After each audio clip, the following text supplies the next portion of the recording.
ভাই কেউ ভিডিওটা উপরে টান দিবেন না ভাই, সবার কাছে অনুরোধ জানাই ভিডিওটা বেশি বেশি শেয়ার করে দিবেন ভাই, যাতে তার জনরা তার সন্ধান পায়। সে এখন বর্তমান আছে পটুয়াখালী জেলা দশমিনা থানার ভিতরে বেতাগী সাংকিপির ইউনিয়ন মর্দনা গ্রামে আছে।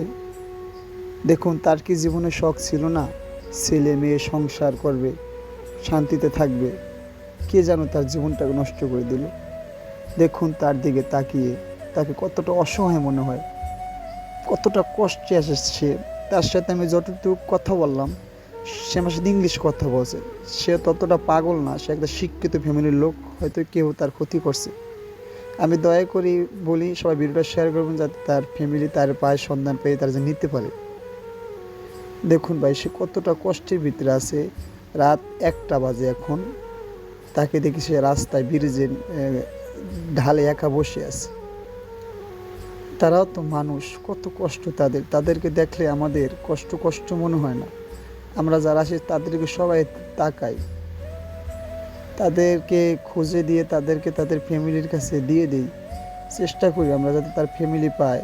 কারণ সন্তানের কাছে বাপ মা পাগল হইল ভালো, আবার বাপ মার কাছে সন্তান পাগল হইল ভালো। যার যার তার তার জন্য মায়া ভাই।